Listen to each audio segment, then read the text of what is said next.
Beauty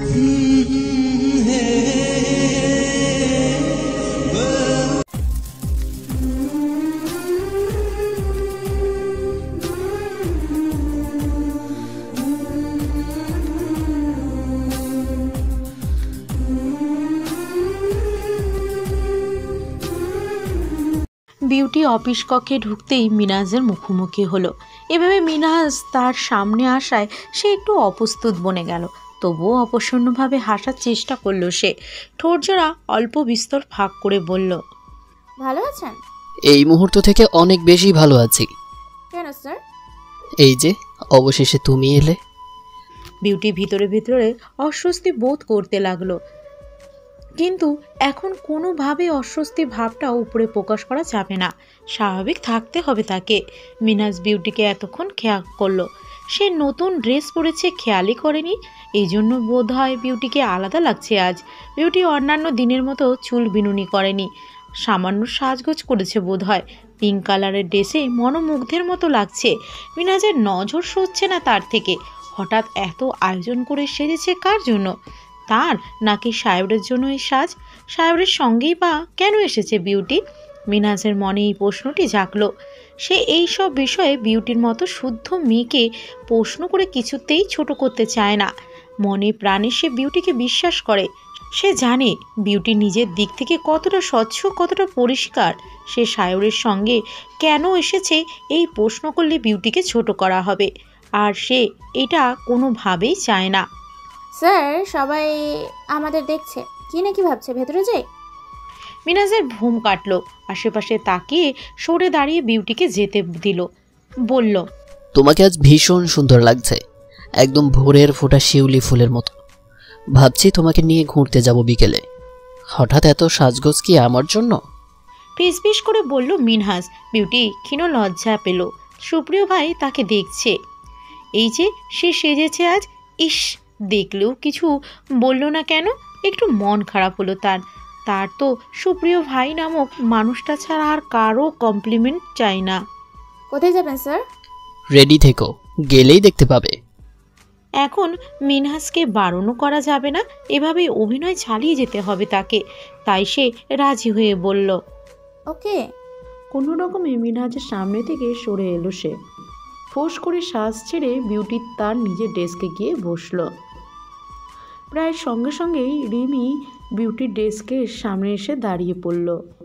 ক্ষিপ্র মেজাজে বলল, এতদিন তুমি আসোনি, শান্তিতে ছিলাম জানো। আজ আসতে না আসতেই মিনহাজ স্যারের পুরো অ্যাটেনশন নিজের দিকে নিয়ে নিয়েছ। বাহ, স্যারকে পটাতে আবার অন্য রঙের ড্রেস পরেছ, আবার রংচং মেখেছ দেখি। তুমি বুড়ি, ময়ূর সাজার যতই চেষ্টা করো না কেন, তুমি কিছুতেই মিনহাজ স্যারকে পাবে না, অন্তত আমি থাকতে তো কোনোভাবেই না। আমার তোমার মিনহাজ স্যারকে পাওয়ার ইচ্ছে নেই। তোমার মিনহাজ স্যার কি আমি পাত্তাও দিচ্ছি না, কারণ আমি অলরেডি এঙ্গেজড। এই দেখো রিং, ডায়মন্ড রিং। মিনিমাম ভদ্রতা যদি থাকে আমার সামনে আর আসবে না বেয়াদব মেয়ে। সব সময় আমাকে কথা শুনিয়ে যাবে ভেবেছো আমি তোমাকে ছেড়ে দিব? চুপ থাকি বলে আমাকে দুর্বল ভেবো না। থাপড়ে যখন গাল লাল করে দিব বুঝবে এই বিউটি কি জিনিস। তুমি আমাকে থাপ্পড় দেবে? রিমির ক্ষুব্ধ স্বর। প্রয়োজনে সবার সামনে তোমাকে শিক্ষা দিব, যদি এখন থেকে আমার সঙ্গে ঠিকঠাক ব্যবহার না করো। তবে কুকুর আমাকে কামড়ালেই তো আমি কুকুরকে কামড়াতে পারি না, তাই না? মান সম্মান উঁচু নিচু বলে তো একটা কথা আছে। আর এবারে ছেড়ে দিলাম, পরের বার কিন্তু ভেবে কথা বলতে এসো। খুব কথা বলছো যে, আমিও দেখব এই পাওয়ার কতদিন থাকে তোমার। এখানে কি হচ্ছে? রিমি তাকালো সেদিকে মিনহাজের কণ্ঠ শুনে। মিনহাজের চাউনি দেখে রিমি ভয় পেল। সে বিউটির দিকে তাকিয়ে সাপের মতো হিস হিসিয়ে চলে গেল। মিস বিউটি, আমার ক্যাবিনে আসুন, দরকার আছে। Okay sir. বিউটি কিছুটা ঘাবড়ে গেল। সুপ্রিয় ভাই বলেছে কাজ ছাড়া দূরত্ব বজায় রাখতে মিনহাজ স্যারের থেকে।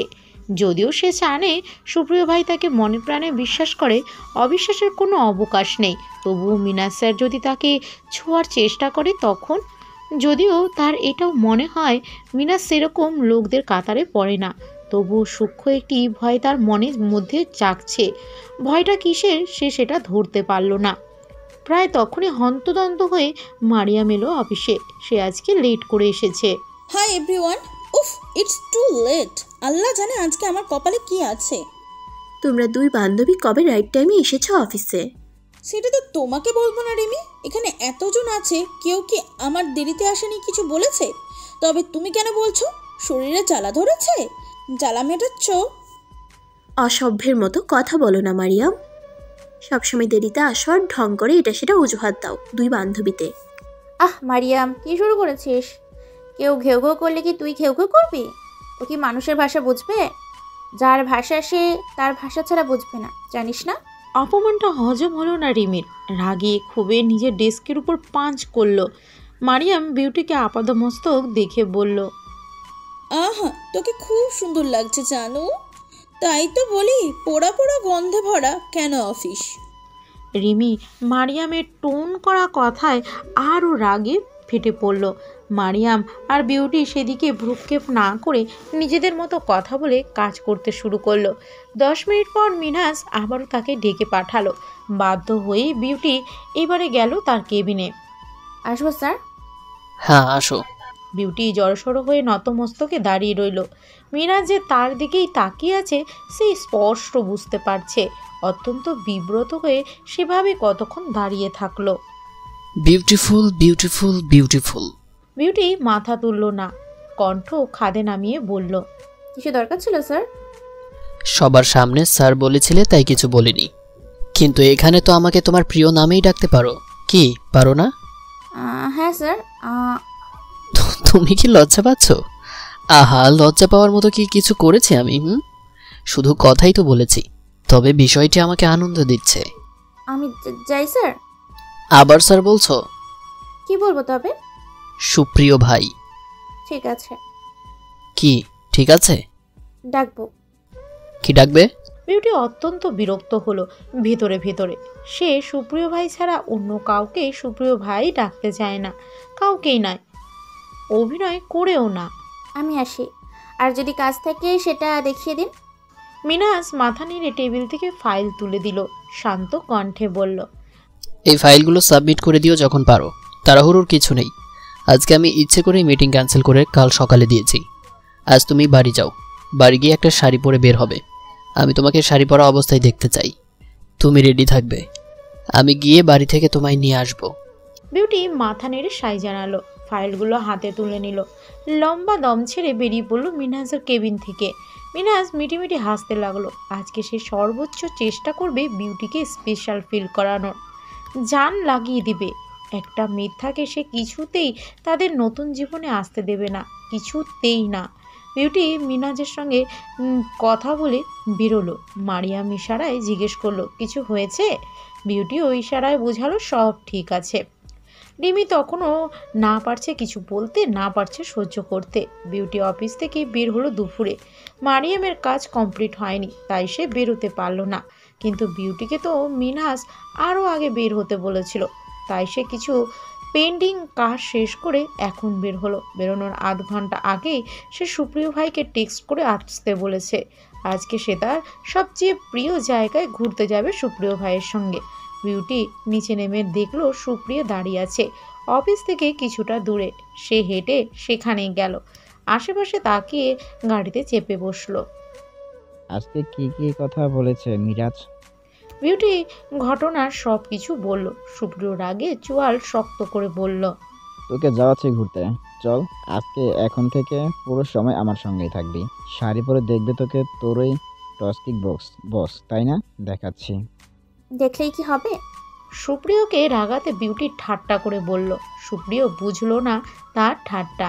কি হবে মানে? তুই ওই লোকটার সামনে শাড়ি পরে যাবি নাকি? আমি ছাড়া তুই আর কারোর সামনে শাড়ি পরে যাবি না। ঠ্যাং ভেঙে ঘরে বসিয়ে রাখবো। লোকে আপনাকে খোড়া বউয়ের স্বামী বলে খাপাবে। খোড়া বউ বিয়ে করেছে বলে বিদ্রুপ করবে আপনাকে তখন। বললে আমাকে বলবে, আমি খোড়া বউই পালবো, তাতে অন্যের কি? আমার বউ, আমার তো সমস্যা হবে না। বিউটি মুখে হাত দিয়ে হাসি আটকানোর চেষ্টা করলো, তবে বেশিক্ষণ আর আটকে রাখতে না পেরে খিলখিল করে হেসে ফেলল। হাসিস না এভাবে। বিউটি হাসতে হাসতে শুধালো, কেন হাসলে কি হবে? দাঁত ভেঙে দিবেন? দাঁত ভেঙে দিলে কিন্তু লোকে বলবে দাঁত ভাঙা বউ আপনার। উফ, সর্বনাশ হয়ে যাবে। কিভাবে? তুই হাসলে আমি অন্যদিকে তাকাতে পারি না। আমার চোখ শুধুই তোকে দেখতে ব্যস্ত হয়ে পড়ে। এখন গাড়ি চালাচ্ছি, তোকে দেখতে গেলে গাড়ি অ্যাক্সিডেন্টে দুজনেই সোজা পড়ে। আমি আমাকে নিয়ে চিন্তা করি না। আমি তোর এই হাসি দেখে হাসতে হাসতে মরতে পারবো, কিন্তু তোকে তোকে অনেক দিন বাঁচতে হবে। বিউটির মুখ থেকে হাসি উবে গেল, বুকের ভিতরে মোচড় দিয়ে উঠল তার। নিবু নিবু স্বরে বলল, আপনি না থাকলে আপনার বিউটির কি হবে? আপনি বিহীন বিউটি যে অস্তিত্বহীন হয়ে যাবে সুপ্রিয় ভাই। আমার এই নিঃশ্বাস নেওয়া বৃথা হয়ে যাবে। আমিও তখন বাঁচবো না। আমি চাই আপনার আগে আমার মৃত্যু হোক, কারণ আমি আপনার মৃত্যু যে সইতে পারবো না সুপ্রিয় ভাই। সব সময় বাজে কথা ইমোশনাল করে দিবি না একদম, তাহলে কিন্তু তাহলে কি করবেন? মেরে দেব। দিন। সুপ্রিয় একবার বিউটিকে দেখে চুপচাপ ড্রাইভিংয়ে মনোযোগ দিল। বিউটি এগিয়ে গিয়ে সুপ্রিয়র এক হাত চেপে ধরল। কি করছিসটা কি? গাড়ি চালাচ্ছি তো। নড়বেন না তো? চুপচাপ থাকুন। আমি ডিস্ট্র্যাক্ট হয়ে যাচ্ছি। কেন? তুই আমার কাছে আসলেই আমি বেসামাল হয়ে যাই। গেলে যাবেন, আমার কিছু করার নাই। আমার এইভাবেই শান্তি লাগছে। নড়াচড়া না করে আমাকে এইভাবেই থাকতে দিন। সুপ্রিয় নিজের দুই ঠোঁট চেপে ধরল। যার কাছে যার শান্তি, সে তো তার সান্নিধ্য যাবেই। হাজার বারণেও সে সেই শান্তি খুঁজে নেবে। বিউটি হেসে সুপ্রিয়র কাঁধে মাথা রেখে দুই চোখ বন্ধ করে রইল। এবারে তার শান্তি লাগছে খুব। সুপ্রিয় এক হাতে সত্যপণে বিউটির গাল ছুলো, খুব আদরে মুলায়মভাবে। বিউটি দুই চোখ বন্ধ করে শান্তিতে ঘুমিয়ে গেল। একটা বড় রেস্টুরেন্টের সামনেই সেই গাড়ি থামালো সুপ্রিয়। দুপুর 3টা বাজে এখন। বিউটি আর সুপ্রিয় খেয়ে দিয়ে বেরিয়ে পড়ল। বিউটি রাস্তা বলে দিচ্ছে আর সুপ্রিয় সেদিকেই যাচ্ছে। 1 ঘন্টার মধ্যে তারা সেখানে পৌঁছে গেল। বিউটি ছুট্টে নেমে গেল সেখানে। এই জায়গাটা তার নিজস্বভাবে তৈরি। তার ভাবনা, তার কল্পনায় এই জায়গা একটা স্বর্গের মতো। আকাশমণি আর ইউক্যালিপটাস গাছের বাগান। এখানে এসে এসে শান্তিতে নিঃশ্বাস নিতে পারে। সরু একটা রাস্তা ধরে বিউটি এগিয়ে গেল নগ্ন পায়ে। এই জায়গাটায় এলে সে জুতো খুলেই হাঁটে। সুপ্রিয় ভাই, জুতো খুলে হাতে নিন। কি? পারবো না। খুলে মাটিতে পা রেখে দেখুন না কেমন লাগে। সুপ্রিয় বিউটির কথা রাখতে জুতো খুলে নিল। কিছুটা জোরেই বলল, এই জায়গাটা তোর এত পছন্দের? এখানে তো শুধু গাছ আর গাছ, আর কিছুই দেখা যাচ্ছে না। এই কাঠবাগানে এসে কি করিস তুই? আমি তো একা আসি নাই, আমার সঙ্গে মারিয়াম আছে। প্রথমে মারিয়ামারও ভালো লাগেনি জায়গাটা, কিন্তু এখন ওরও ভালো লাগে। আসুন সামনে এগিয়ে যাই। সুপ্রিয় হাতে জুতো নিয়ে এগিয়ে গেল বিউটির পিছু পিছু। মাটিতে পা রেখে বেশ ভালো লাগছে। মনে পড়ছে না শেষ কবে মাটিতে খালি পায়ে হেঁটেছে। মাটির সোদা একটা গন্ধ নাকে এসে ঠেকেছে। সুপ্রিয় সতেজ নির্মল শ্বাস নিল। সে আজকে ছাই রঙা শার্ট পরেছে। বিউটি এসে চওড়া একটা মাটির রাস্তার পাশে ঘাসের উপর বসলো। এই রাস্তা দিয়ে মাঝে মধ্যে 2-1টা সাইকেল দেখা যায়। সুপ্রিয়রও বসতেই অনুভব করলো ঠান্ডা হাওয়ায় তার শরীর মন জুড়িয়ে যাচ্ছে। এত সুন্দর বাতাস, যত দূর চোখ যাচ্ছে শুধু সবুজের সমারোহ। ইস, কি সুন্দর জায়গাটা। আরামে সুপ্রিয় 2 চোখ বন্ধ করে ফেলল। সারাদিন ক্লান্ত পরিশ্রান্ত হয়ে যদি এখানে দুদণ্ড বসা যায়, নিঃসন্দেহে সেই ব্যক্তি সকল ক্লান্ত উবে যাবে। বিউটি সুপ্রিয়র দিকে তাকিয়ে বলল, কি মশাই, এখন বলুন কেমন লাগছে? সত্যি কথা বলবেন। আমি মিথ্যে বলি না, তুই তো জানিস। সত্যি কথা বলতে অনেক দিন পর আমার মনে হচ্ছে গ্রামের সেই মনোরমার সতেজতার সঙ্গ পেলাম, মাটির গন্ধ কাছ থেকে পেলাম। কতদিন থেকে গ্রামে যাওয়া হয় না। গ্রামে যাবি আজ? আজ? হুম। আজ না গেলে হয় না, কাল যাই। না, আজই যাব। আচ্ছা, কিন্তু বাড়িতে কি বলবো? সেসব নিয়ে তোকে চিন্তা করতে হবে না, আমি ম্যানেজ করে নেব। বিউটি মিষ্টি করে হাসল। সুপ্রিয় বলল, এই জনমানবহীন জায়গায় আসতে ভয় পাসনি? ভয় পাবো কেন? এই জায়গাটা আমার এত আপন লাগে যে ভয় আমাকে ছুতেই পারে না। আমি আর মরিয়ম সূর্য ডোবার আগ পর্যন্ত এখানে থাকি। সূর্য ডোবার মুহূর্তটা এত সুন্দর আর মনোরম, আপনি যেতেই চাইবেন না। এতক্ষণ থাকা যাবে না। আর সূর্য যাবে না কেন? গ্রামে যাব, তাই গ্রাম থেকে আবার রাতে ফিরে আসতে হবে। তাহলে আজকে আমাকে গোলাপ দিয়ে প্রপোজ করবেন এখানে? তবেই শুনবো আপনার কথা। হঠাৎ প্রপোজ করবো কেন? ভ্রুকুটি করে সুপ্রিয়। আমি করতে বলেছি তাই। এখানে গোলাপ কোথায় পাবো? আশ্চর্য, আমি কি জানি। প্রপোজ করতে হবে মানে করতেই হবে। ও, আগেই বলে দিচ্ছি, আপনার হাতে মাত্র 5 মিনিট সময় আছে। সুপ্রিয় কাঁদো কাঁদো গলায় বলল, মাঝে মধ্যে তুই আমাকে কেমন বিপদে ফেলিস না, কি বলবো। বস দেখি কি করা যায়। সময়টা একটু বাড়ালে হতো না? এত অল্প সময় কি করে? বিউটি নির্বিকার চিত্তে 2 হাঁটুতে হাত পেঁচিয়ে বসে রইল। সুপ্রিয় তার দিকে তাকিয়ে বুঝল বিউটি সময় বাড়াবে না, তাই নীরবতা পালন করেছে। বিউটির সুন্দর ঠোঁটজোড়া থেকে হাসি যেন সরছে না। ঝোড়ো হাওয়ায় তার চুলগুলো উড়ছিল। ভীষণ ভালো লাগছিল তার। ভালো লাগাটা বোধহয় অন্যান্য দিনের তুলনায় অনেক অনেক বেশি আজকে। পাশে প্রিয় মানুষ আছে যে। ঠিক 5 মিনিটের মধ্যেই সুপ্রিয় হাঁপাতে হাঁপাতে এলো তার কাছে। এই নে তোর গোলাপ, পছন্দ হয়েছে তো দেখ। বিউটি তাকিয়ে দেখলো সুপ্রিয়র হাতে 5 রঙের গাছের পাতার বানানো 5টা গোলাপ। এসব আকাশমণি গাছের লম্বা চিকন পাতায় বানানো। শুকিয়ে গেলে অনেক সময় 2 থেকে 3 রঙের হয়ে থাকে। সুপ্রিয় ভাই একটা কাঁচা পাতা, একটা আধা পাকা মানে হলুদ রঙের, আরেকটা শুকনো যেটা ছাই রঙা, আরেকটা খয়েরি রঙের, অন্যটি সবুজ হলুদ রঙের। পছন্দ হয়েছে? খুব। কিভাবে বানালেন? মুগ্ধ হয়ে তাকালো বিউটি। সুপ্রিয় হেসে উঠল, কলার উঁচিয়ে বলল, তোর সুপ্রিয় ভাই পারে না এমন কিছু আছে নাকি? তাছাড়া তুই ভুলে গেছিস আমি এইসব পাতা দিয়ে গোলাপ বানিয়েছিলাম। গ্রামে অনেক বানিয়েছি। তুই বলার পরই মনে পড়েছে, না হলে এমন রিস্ক কেউ নেয় নাকি? হ্যাঁ হ্যাঁ, ঠিক আছে, এবারে প্রপোজ করুন। করতেই হবে? হ্যাঁ, করতেই হবে। অজ্ঞতা সুপ্রিয়কে প্রপোজ করতেই হলো। সে নরম ঘাসে হাঁটু মুড়ে বসে বিউটির হাতে গোলাপগুলো তুলে দিয়ে মোলায়েম কণ্ঠে বলল, সৌন্দর্যের ব্যাখ্যা ভালোবাসায় নেই। মানুষ সৌন্দর্যের পূজারী, কিন্তু সব সৌন্দর্য সবাই ভালোবাসে না। কিছু মানুষ সৌন্দর্যের ব্যাখ্যা ভিন্নভাবে ভেবে নেয়। এই যে সাদা চামড়া নয়, একটা মায়াবী মুখে যথেষ্ট। শ্যাম রঙের মেয়েটির প্রতি ভালো লাগা আজীবন রাখার জন্য। কেউ ব্যবহারের প্রেম পড়ে, আর কেউ ব্যক্তিত্বের মায়ায় ভালোবাসে আটকে যায়। প্রেম, ভালোবাসা, মায়া ব্যাখ্যা যদি আসি, তবে আমি তোর প্রেম, ভালোবাসা, মায়া সব কিছুতেই আটকে আছি। সেখান থেকে ফিরে আসার কোনো পথ নেই, কোনো দিক নিশানা নেই। Will you be my Mrs Sukeshini? Will you be my life company? Will you never love me promise? Yes, I will be yours. You can't only my love, I will never leave you. বিউটির 2 চোখ ভর্তি চোখের পানি উপচে পড়ছে। আনন্দে আত্মহারা beauty বোধ বুদ্ধি হারিয়ে আকস্মিকভাবে সুপ্রিয় বসে থাকা অবস্থায় জড়িয়ে ধরল। সুপ্রিয় একটু অপ্রস্তুত হলো। বিউটির মাথায় আদুরেভাবে হাত বুলিয়ে দিতে দিতে বলল, বিউটি, বিয়ের আগে আমাকে আর এভাবে জড়িয়ে ধরিস না। এই পৃথিবীর বুকে প্রতিটি পুরুষ মানুষ তার প্রিয় মানুষের সান্নিধ্য এলে নির্দিষ্ট কাজগুলো নিজের অজান্তেই করে বসে। তাই তোকে নিষেধ করেছি, এভাবে আমাকে এতটা নিকটে আসিস না। আমি সত্যি বেপরোয়া হয়ে যাই। আমি আমার সুখেশিনীকে কোনোভাবেই অপবিত্র করতে চাই না, কোনোভাবেই না। তুই যে আমার পবিত্র ফুল বিউটি। বিউটি চট করে সরে গেল সুপ্রিয়র কাছ থেকে। তার ভীষণ লজ্জা লাগছে। ইস, কথা নেই বাতরা নেই, এভাবে কেউ জড়িয়ে ধরে? লাজ লজ্জা ভুলে সেই যে কেন বারবার জড়িয়ে ধরে তাকে। সুপ্রিয় প্রথমে বারণ করলেও ঠিক ওই সূর্যাস্ত পর্যন্ত জায়গাটায় ছিল।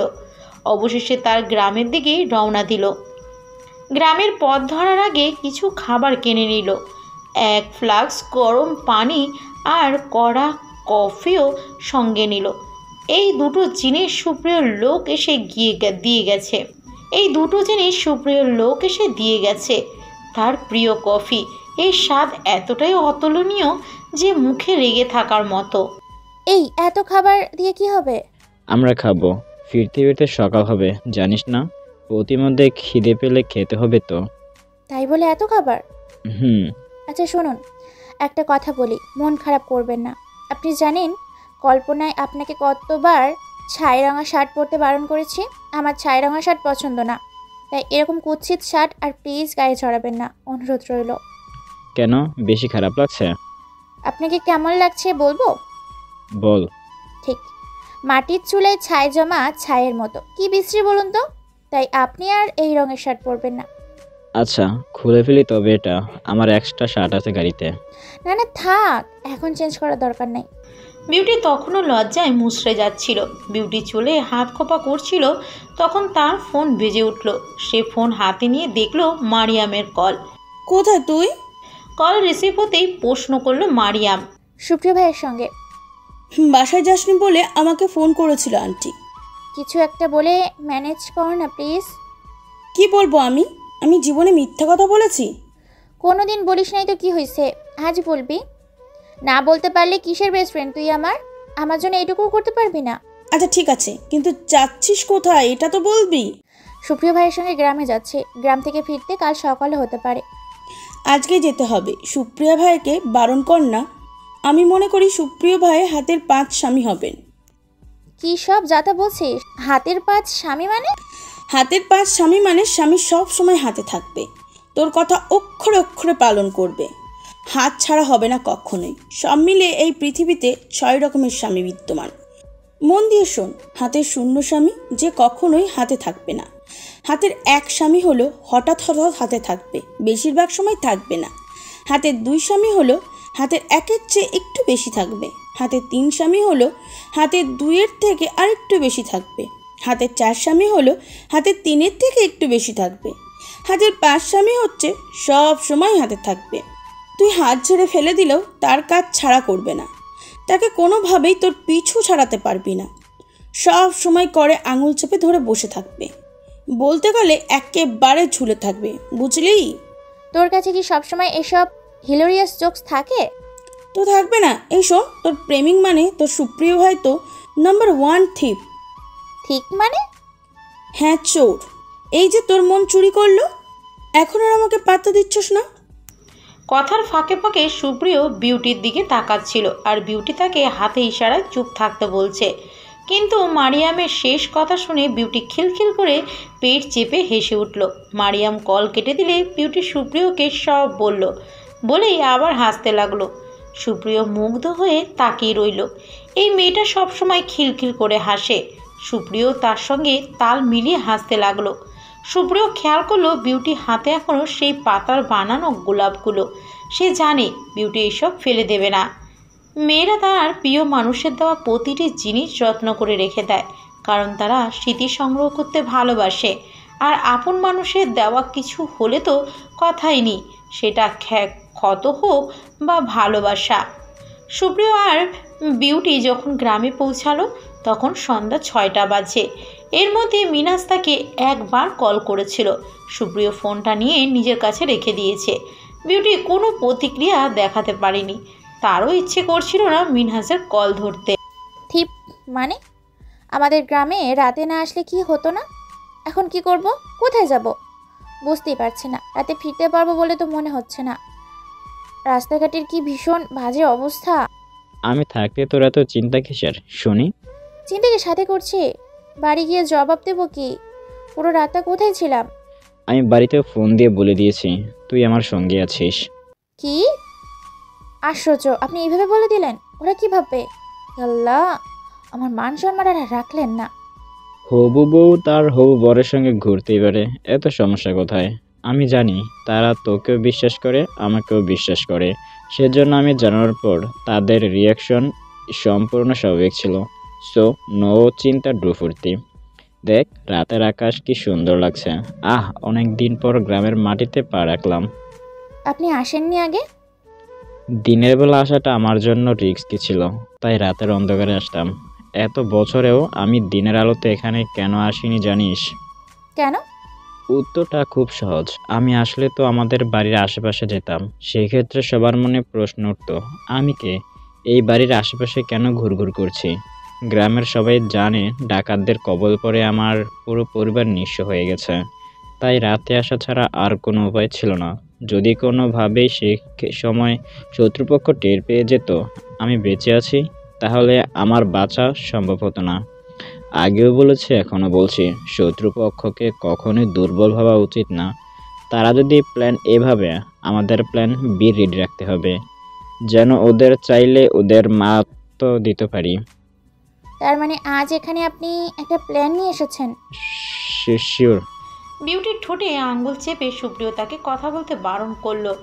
বিউটি স্বর নিচু করে বলল, কি হয়েছে? কথা বলিস না, এখন চুপচাপ গাড়িতে বস। সুপ্রিয় সাবধানী গলায় বিউটি আর কথা বাড়ালো না। সে চুপচাপ গাড়িতে বসে পড়ল। সুপ্রিয় তার একজন লোককে কল করলো। কল রিসিভ হতেই বলল, যাকে সামনে পাবি শত্রুপক্ষ বুঝে সটকে দিবি। এদিকে কেউ একজন আমাদের উপর নজর রাখার চেষ্টা চালাচ্ছে, একে সরা। আমার শোকেশনে যেন কোনোভাবে বুঝতে না পারে কিছু হচ্ছে তার অগোচরে। ওকে জানতে দেওয়া যাবে না কিছুই। ওকে ভাই। সুপ্রিয় গাড়িতে গিয়ে বসে পড়ল। আরও একটু সামনে এগোলো তারা। দুজনেই নীরব তখন। আশপাশ থেকে ঝিঝি পোকার দল ডেকে যাচ্ছে। গ্রাম বলেই সন্ধ্যা 7টাকে নিস্তব্ধ গুপ্ত নগরী মনে হচ্ছে। অন্ধকার ছেয়ে গেছে একদম। বিশেষ করে এই দিকটায় বেশি অন্ধকার। আশেপাশের দুই ধারে শুধু কাঠবাগান, মাঝে সরু রাস্তা। ভাগ্যিস গাড়িটা এগোচ্ছে। সে আগেই খোঁজ নিয়ে জেনেছে এই রাস্তায় যাওয়া যাবে, সেজন্য এই রাস্তায় ধরেছে। ভয় পাচ্ছিস বিউটি?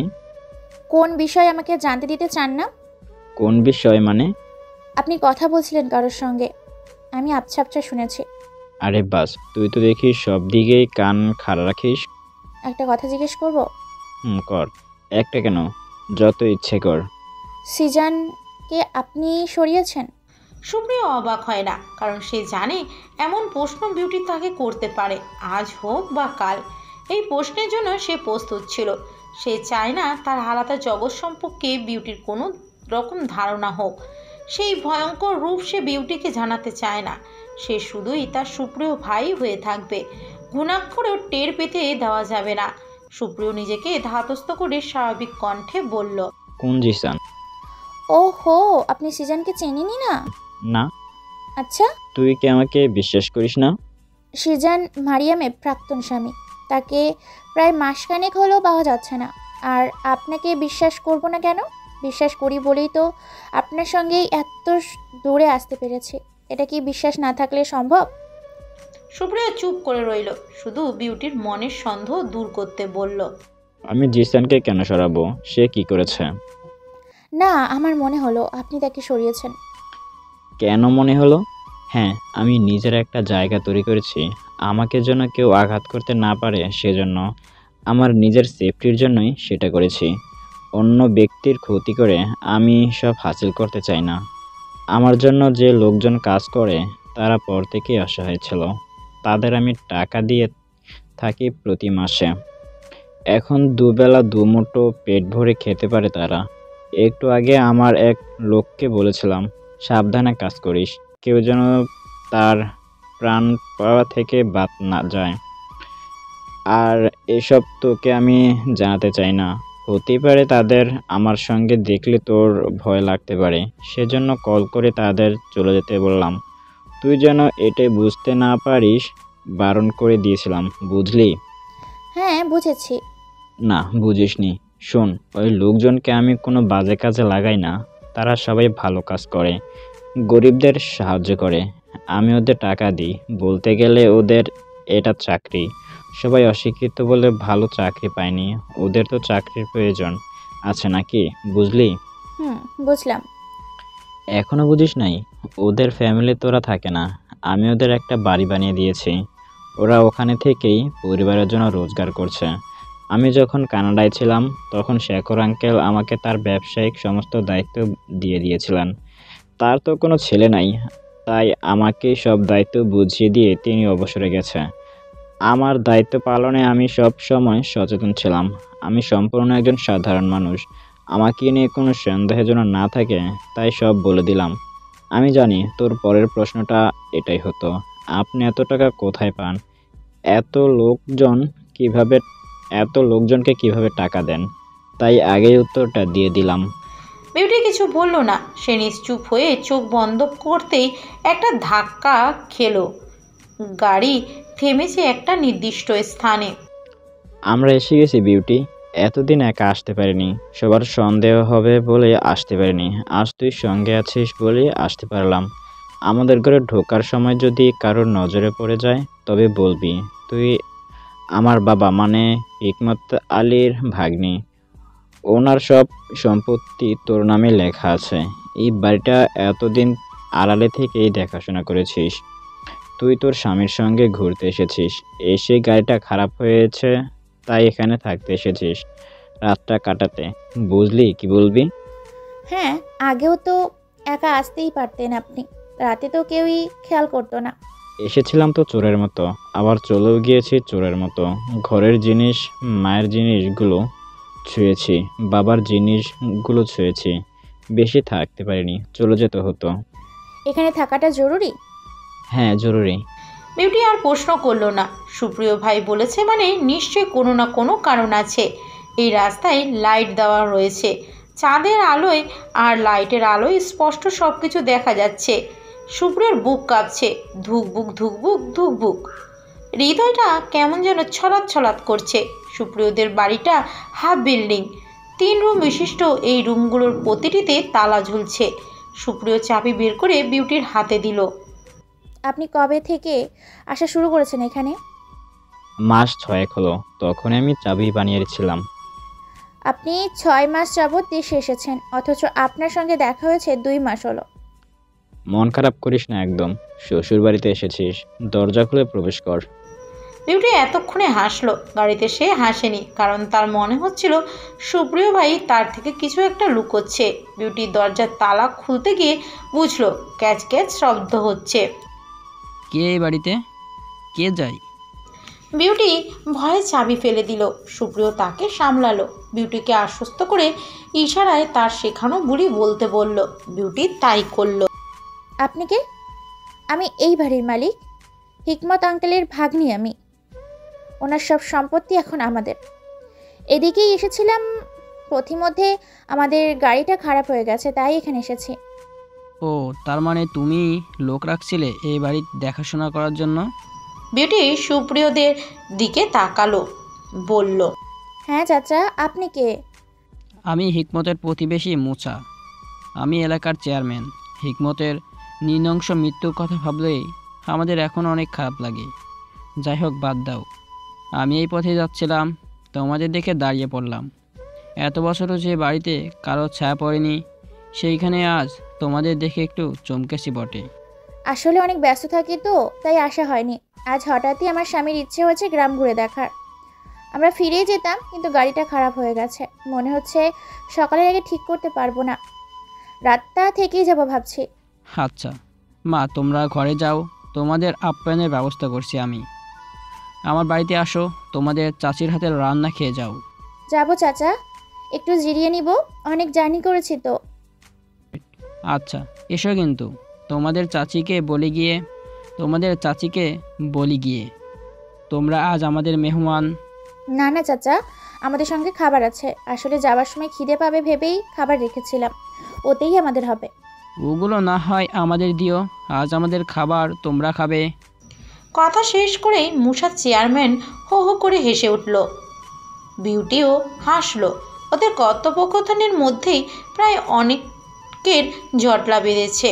পাশাপাশি অনেকগুলো ঘর হওয়ায় প্রায় সবাই জেনে গেছে হিকমতের ফেলে রাখা বাড়িতে এত বছর পর তার ভাগ্নি তার স্বামীকে নিয়ে এসেছে। ভিড় করে অনেকেই তাদের দেখে গেল। সুপ্রিয় চুপ করেছিল এতক্ষণ। বিউটি ঘরে ঢুকলো তালা খুলে।